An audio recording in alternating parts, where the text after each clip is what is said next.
Hello, everyone, and welcome back to General English class. And we are here on week 9. Kita sekarang sudah ada di minggu ke-9. Dan kali ini kita akan membahas mengenai reading comprehension. So this week or today, we're going to discuss only focusing on reading. Kita hanya akan membahas khusus bagaimana membahas mengenai membaca. So, welcome to class. So, for today's agenda, we're going to do a reading comprehension. First of all, we're going to discuss reading strategies, and then we're going to talk also about main ideas, topic sentence, analogies, and vocabulary. Jadi, uh, so let's just go get to it.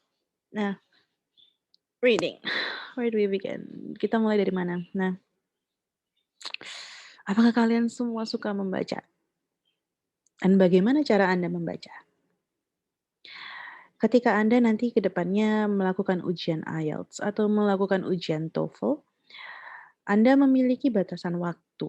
Ketika Anda membaca, entah itu bacaan panjang maupun pendek, Anda hanya memiliki batasan waktu beberapa menit untuk menjawab pertanyaan-pertanyaan berdasarkan bacaan tersebut. Sehingga strategi untuk membaca itu sangat diperlukan. So, kita harus bahas mulai dari mana ini. So first of all, we discuss about reading. Pertama kita bahas mengenai membaca. Ya membaca kesannya sederhana, tapi ternyata ada beberapa permasalahan sebenarnya ketika orang tuh membaca. Yang pertama adalah ketika kita terbiasa membaca sesuatu itu kata per kata, kemudian kita juga memiliki permasalahan fear of missing out from overload information. Karena kita membaca kata per kata sehingga informasi yang masuk ke dalam kepala kita itu sangat banyak sekali. Ketika kita membaca perlahan-lahan sambil berjalannya waktu, kemudian kita melihat pertanyaan, kita lalu terkejut, bingung, apakah ada informasi yang kita kelupaan sehingga kita kembali lagi kepada bacaannya. That costs time and energy. Itu menghabiskan waktu dan juga energi. Dan itu tidak membantu sama sekali ketika kalian melakukan ujian TOEFL atau IELTS ke depannya. Dan yang terakhir adalah difficulties to understand passages. Terlepas kalian sudah membacakan, karena kalian membaca kata per kata, karena dengan kata per kata itu kemudian kalian overload informasi, sehingga kalian memiliki kesulitan untuk memahami sesungguhnya apa yang kalian baca. Now, these are the issues that commonly people have when it comes to reading. Ini adalah masalah-masalah umum yang terjadi ketika dalam hal membaca sesungguhnya. Nah, so how do we read atau apakah ada sebuah strategi yang dapat dilakukan ketika kita menemukan pertanyaan-pertanyaan atau dapat kita gunakan untuk membaca sehari-hari? Saya berharap mahasiswa suka baca ya entah itu artikel berita untuk paling sederhana, at least pernah membaca 1 sampai 10 buku dari kalian kecil sampai kalian dewasa ini. Nah,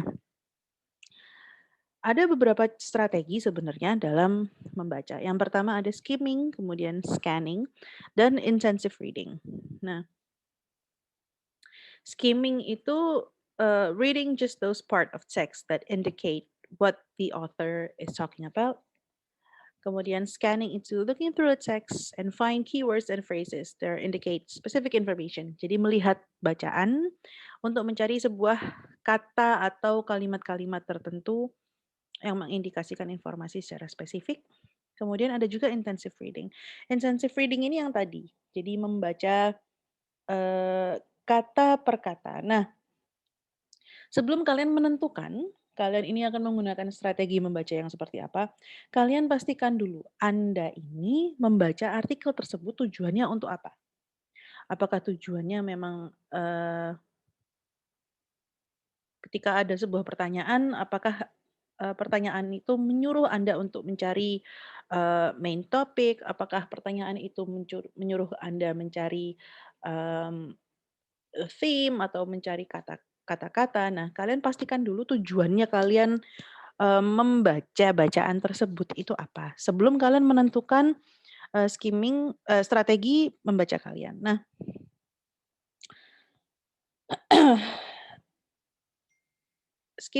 kita pertama skimming dulu. Ketika kalian pertama kali membaca buku, itu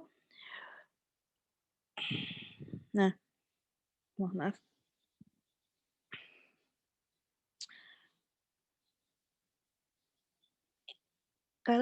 yang ketika skimming itu kalian membuka halaman-halaman, kalian membaca paragraf-paragraf untuk mencari atau menangkap kira-kira paragraf ini membahas apa. Kira-kira, eee, halaman ini membahas apa ya, bab ini membahas apa.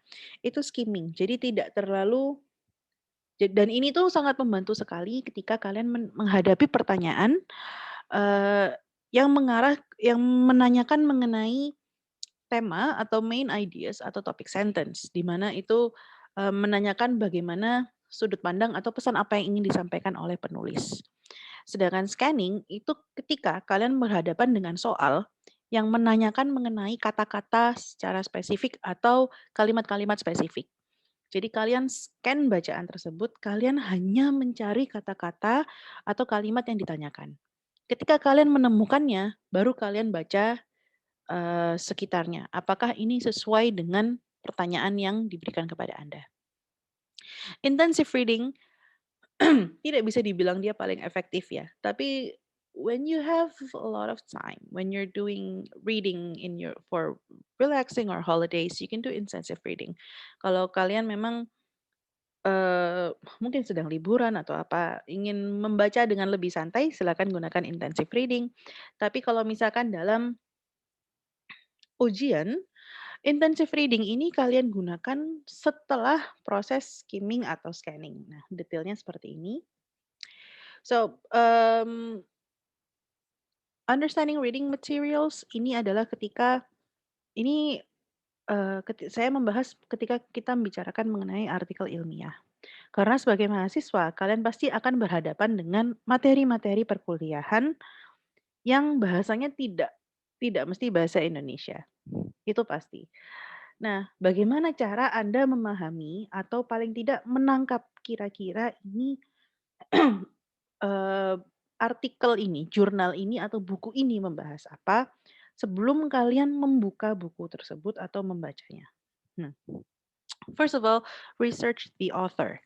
Kalian cari tahu mengenai penulisnya terlebih dahulu. Semisal kalian mengikuti perkuliahan dan di perkuliahan tersebut, dosennya menuliskan buku ini, penulisnya ini. Maka yang kalian lakukan adalah research penulis tersebut. Kalian cari tahu apakah ada buku-buku lain yang diterbitkan, apakah ada spesialisasinya, apakah, penulis ini dia hanya menulis, buku-buku fiksi, apakah dia hanya menulis, eee, jika ini seorang peneliti ilmu komunikasi, apakah dia spesialisasinya di bidang new media atau mungkin di bidang broadcasting. Kemudian kalian mencari tahu ini, orang ini menciptakan buku ini tujuannya untuk apa. Dan ini kalian lakukan itu bahkan tanpa kalian memegang bukunya terlebih dahulu. Jadi kalian gunakan aja Google, research the author first. Cari tahu dulu penulisnya ini siapa dan bagaimana. Tujuannya apa? Ini akan memudahkan kalian dalam proses skimming.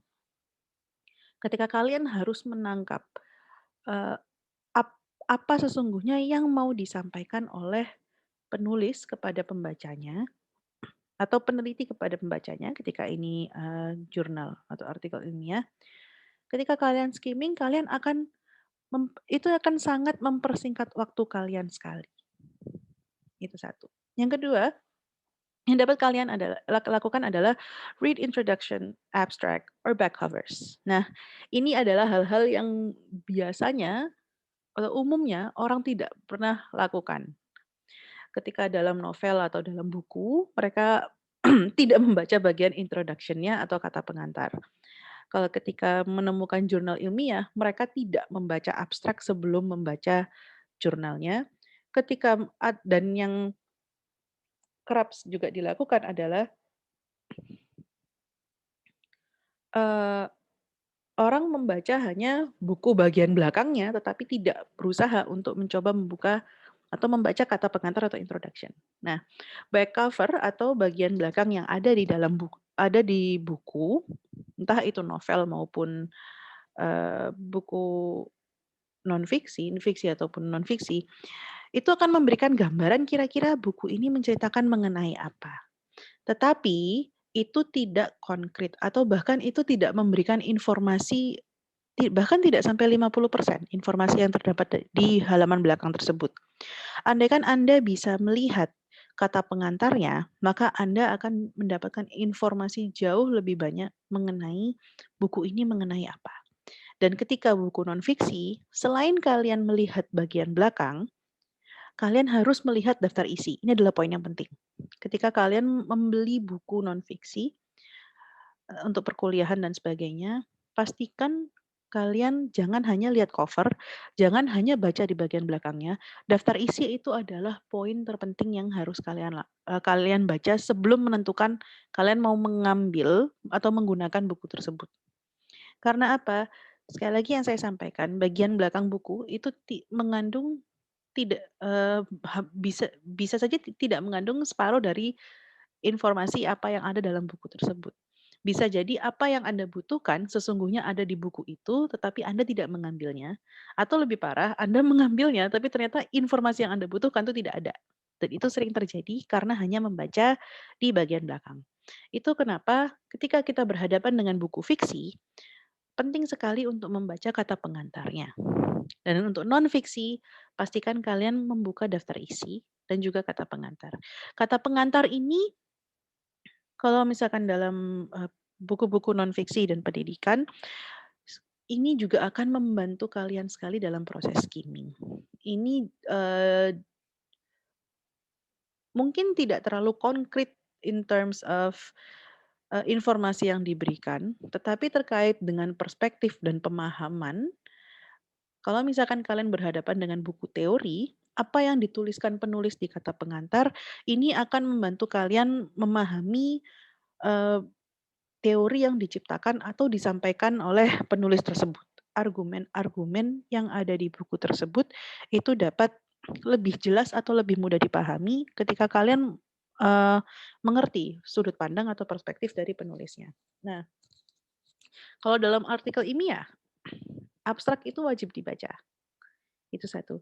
Jangan sampai kalian hanya berhenti pada judul, karena terkadang judul itu, eee ketika kita menulis artikel ilmiah, judul itu terkadang harus dibatasi atau dibuat sedikit lebih, umum atau sedikit lebih luas, lalu akan dispesifikan lalu isinya itu akan lebih spesifik.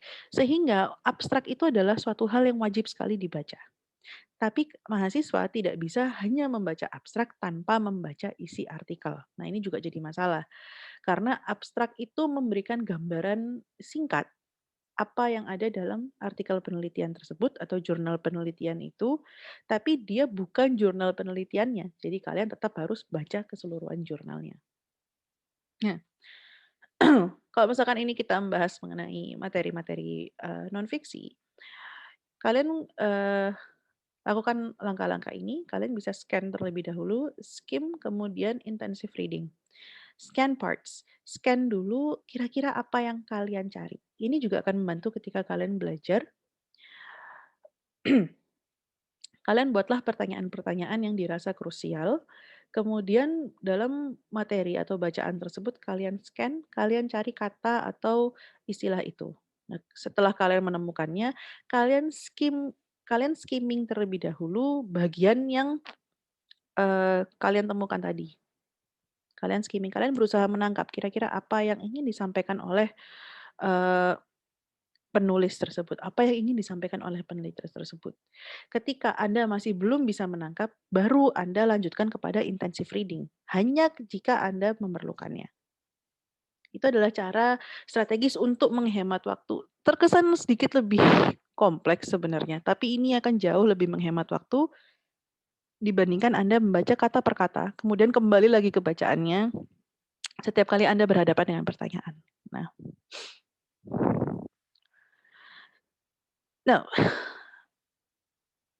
kita sekarang masuk ke vocabulary. Jadi dalam pertanyaan-pertanyaan reading comprehension itu ada berbagai macam elemen dan berbagai bentuk pertanyaan. Salah satunya terkait dengan vocabulary. Nah, vocabulary ini biasanya pertanyaannya itu dalam bentuk kalian harus memberikan sinonim atau antonim dari sebuah kata. Sinonim itu adalah dua kata yang berbeda tetapi memiliki kemiripan atau kesamaan makna. Sedangkan antonim itu adalah dua kata berbeda yang memiliki makna yang berlawanan. Pertanyaan-pertanyaan yang kerap muncul entah itu di IELTS atau di TOEFL biasanya berbentuk ada kata yang akan digaris bawah lalu kalian harus mencari sinonim atau antonim kata tersebut. Nah, yang kedua adalah terkait dengan analogi. So, analogies is similarity in some respects between things that are otherwise dissimilar. Jadi dissimilar. Mencari persamaan dari dua hal yang tidak sama. Contoh-contohnya seperti apa? Nah, contoh yang pertama, fish and scale is the same as bird and feathers. Fish itu ikan, scales itu sisik. Nah, jika kita disuruh menciptakan analogi yang sama dengan fish dan scale, maka analoginya adalah bird and feathers.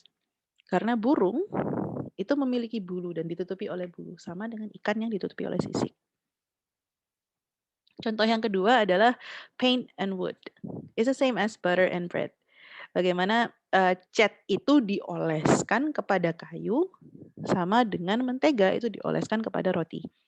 Dan contoh yang terakhir mengenai analogi adalah starving and hungry is the same as depressed and sad. Starving itu adalah kata hiperbolis yang biasa digunakan untuk menggambarkan kondisi lapar dan itu sama dengan penggunaan kata depressed untuk menggambarkan seseorang yang merasa sedih. Nah, ini adalah contoh-contoh analogi dan ini adalah ini adalah bentuk pertanyaan yang terkait dengan vocabulary yang kerap sekali muncul atau pasti muncul di setiap ujian-ujian TOEFL maupun IELTS dan akan kita lakukan latihan mengerjakan soal tersebut sambil berjalannya waktu. And so ya, hanya itu aja materi dari saya, cukup sederhana karena ini sudah masuk ke materi reading comprehension, jadi akan lebih banyak menghabiskan waktu kalian berlatih untuk membaca dan berusaha untuk menjawab pertanyaan. So, there will be a assignment that I would like you to try and learn from it. Oh,